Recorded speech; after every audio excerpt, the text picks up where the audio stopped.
Saya ucapkan selamat pagi dan shalom Bapak Ibu Saudara yang terkasih dalam nama Tuhan Yesus. Dimanapun kita berada pada saat ini, kita ingin datang lebih lagi, kita ingin memuliakan, memuji nama Tuhan lebih lagi. Biarkan melalui aktivitas pada pagi ini boleh diberkati Tuhan lebih lagi. Mari kita persiapkan hati kita akan memuji Tuhan bersama-sama. Bukan dengan kekuatanku ku dapat jalani hidupku, tanpa Tuhan yang di sampingku ku tak mampu sendiri.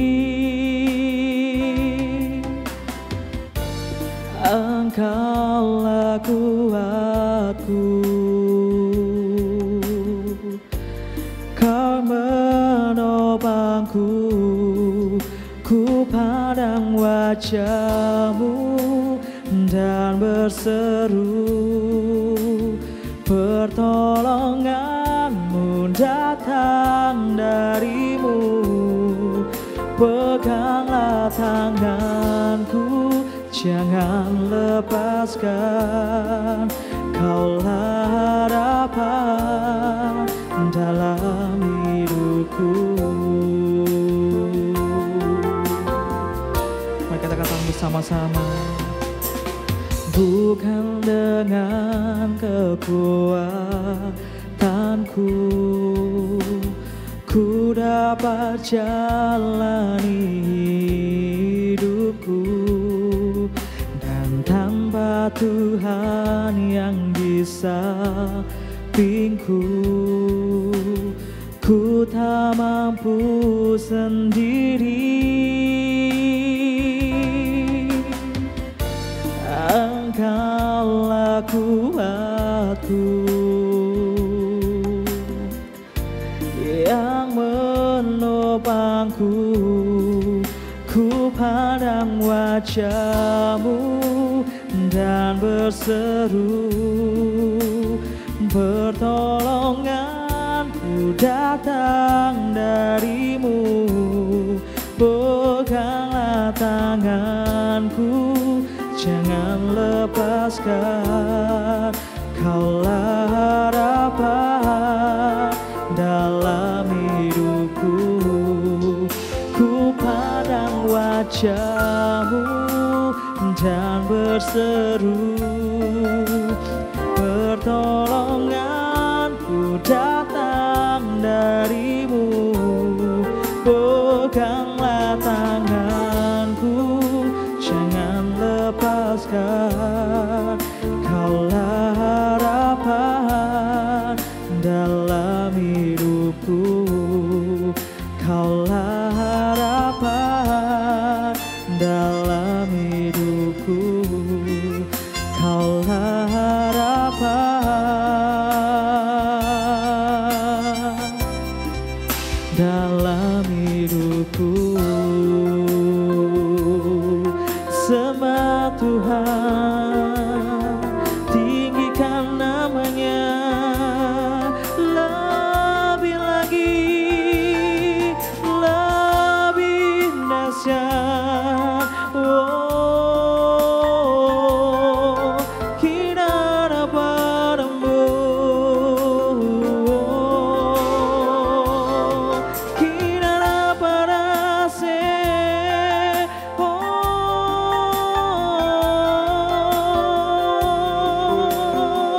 Jesus, oh sana mulia, oh sana. Terima kasih, kami bersyukur sebab Engkau baik, teramat baik Tuhan.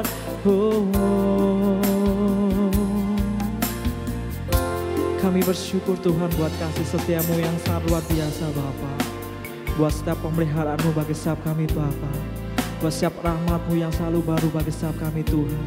Kami bersyukur buat kasih setia-Mu Tuhan. Terima kasih Tuhan, terima kasih Tuhan. Saat ini Tuhan kami ingin mendengarkan sabda firman-Mu Tuhan. Kau memberkati hamba-Mu dengan double porsinya Tuhan. Setiap apapun yang dia katakan Tuhan, itu sesuai dengan kehendak-Mu Tuhan. Terima kasih Tuhan, terima kasih Tuhan. Kami siap mendengarkan sabda firman-Mu. Kami sudah berdoa dan mengucap syukur. Haleluya. Amin. Shalom, selamat pagi. Selamat berjumpa kembali di dalam ibadah doa pagi online. Pagi ini saya mengajak setiap kita belajar bersama-sama dan saya akan memberi tema pada pagi hari ini adalah kasih karunia untuk bebas dari okultisme. Mari sama-sama kita baca bersama di Matius 4 ayatnya yang ke-8 sampai dengan ayatnya yang ke-10. Matius 4 ayat 8 sampai dengan ayatnya yang ke-10. Dan iblis membawanya pula ke atas gunung yang sangat tinggi dan memperlihatkan kepadanya semua kerajaan dunia dengan kemegahannya. Dan berkata kepadanya, semua itu akan kuberikan kepadamu jika engkau sujud menyembah aku. Maka berkatalah Yesus kepadanya, enyahlah iblis, sebab ada tertulis, engkau harus menyembah Tuhan Allahmu dan hanya kepada Dia sajalah engkau berbakti. Saudara yang dikasihi Tuhan, apa itu okultisme? Okultisme adalah praktek penyembahan dan pemujaan kepada kuasa kegelapan. Jadi saya ulangi, okultisme adalah praktek penyembahan dan pemujaan kepada kuasa kegelapan. Ya. Apa sebenarnya yang melatar belakangi orang terlibat di dalam okultisme? Kalau tadi kita baca di ayat yang 8 dan 9 berkata seperti ini, dan iblis membawanya pula ke atas gunung yang sangat tinggi dan memperlihatkan kepadanya semua kerajaan dunia dengan kemegahannya. Dan berkata kepadanya, semua itu akan kuberikan kepadamu jika engkau sujud menyembah kepada iblis. Jadi yang melatar belakangi orang melakukan praktek okultisme atau penyembahan dan pemujaan kepada kekuasa gelapan adalah untuk memperoleh kemegahan duniawi. Apa saja? Ya, contoh untuk memperoleh kekayaan, ya. Kemudian juga supaya sukses di dalam dunia. Makanya dia menyembah kegelapan, kuasa kegelapan agar hidupnya bisa sukses, usahanya bisa sukses. Kemudian apalagi untuk memperoleh kekuasaan. Ya, memperoleh kekuasaan. Kemudian juga mungkin ya di dalam percintaan agar percintaannya berjalan dengan baik, agar siapa yang dia inginkan bisa menjadi miliknya. Lalu ada lagi untuk membalas dendam kepada orang-orang yang mungkin menyakiti hatinya. Banyak sekali saudara yang melatar belakangi orang untuk melakukan praktek okultisme, yaitu ingin kemegahan duniawi. Ya. Lalu akibat okultisme apa saja? Orang yang melakukan okultisme biasanya dia memiliki kecenderungan untuk apa? Menjadi pribadi yang garang, suka melakukan kekerasan, ya. Kemudian juga sering melakukan penyimpangan-penyimpangan seksual tanpa dia sadari. Kemudian juga mengakibatkan keterikatan. Contohnya terikat kepada alkohol, terikat kepada judi, terikat kepada ketakutan, terikat kepada seks dan sebagainya. Membuat orang yang menyembah atau melakukan praktek okultisme itu seperti itu, akan mengalami keterikatan. Kemudian juga terlibat dengan agama-agama palsu dan melakukan praktek-praktek perdukunan seperti itu. Kemudian ada lagi, ya, seringkali juga orang-orang yang melakukan praktek okultisme akhirnya mengalami gangguan kesehatan secara fisik. Ya, fisiknya terganggu sehingga kesehatannya dari hari ke hari semakin menurun. Kemudian tidak ada sukacita. Karena apa? Yang ada dalam hidupnya adalah kegeraman, kuasa kegelapan, garang, sehingga tidak pernah merasakan yang dinamakan dengan sukacita dan damai sejahtera. Sebab damai sejahtera dan sukacita hanya dari Tuhan Yesus. Nah, di mana ada kebenaran, di situ akan tumbuh damai sejahtera, itu kata firman Tuhan. Kemudian juga terikat dengan dosa-dosa yang sulit dilepaskan. Mengapa sulit dilepaskan? Karena mereka adalah orang-orang yang sudah memberontak kepada kekuasaan Tuhan. Makanya jelas sekali Tuhan Yesus berkata di ayat yang ke-10 tadi dari Matius 4, maka berkatalah Yesus kepadanya, enyahlah iblis, sebab ada tertulis, engkau harus menyembah Tuhan Allahmu dan hanya kepada Dia sajalah engkau berbakti. Lalu bagaimana saudara kita bisa terlepas dari okultisme? Yang pertama-tama memang itu membutuhkan kasih karunia Allah. Seringkali kita berdoa, kita meminta agar kasih karunia Allah turun kepada orang-orang yang memiliki atau hidup di dalam praktek okultisme.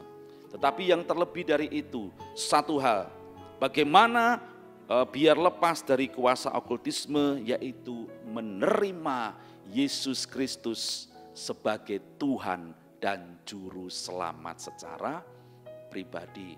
Orang yang terima Yesus Kristus sebagai Tuhan dan Juru Selamat pribadi, maka kasih karunia Allah itu turun dalam kehidupannya. Kalau kita baca di dalam Roma ayat 10, ayat 9 sampai 10 seperti ini. Sebab jika kamu mengaku dengan mulutmu bahwa Yesus adalah Tuhan dan percaya dalam hatimu bahwa Allah telah membangkitkan Dia dari antara orang mati, maka kamu akan diselamatkan. Karena dengan hati orang percaya dan dibenarkan, dan dengan mulut orang mengaku dan diselamatkan. Orang yang menerima Yesus secara pribadi, dia akan diselamatkan, dia akan memperoleh pengampunan dosa.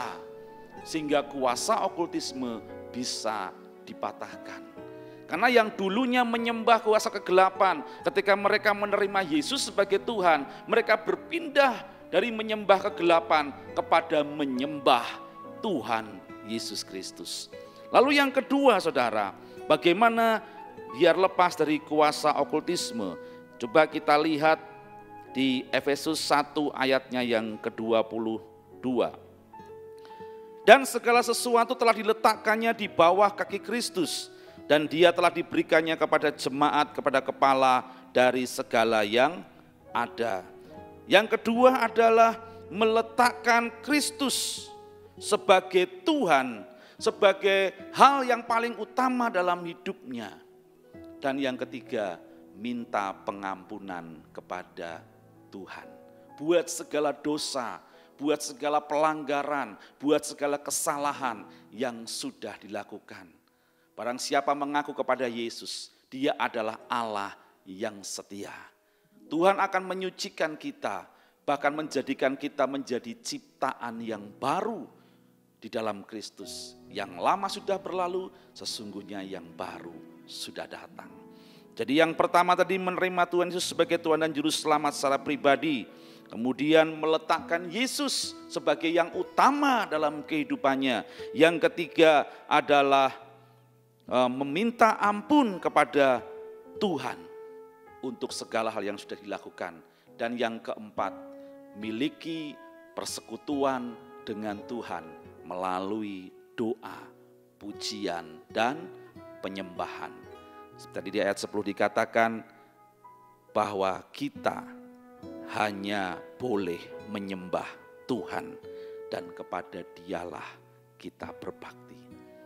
Semoga firman Tuhan pagi hari ini meneguhkan setiap langkah kita dan menjadikan kita pribadi-pribadi yang mengalami terobosan iman di dalam Tuhan.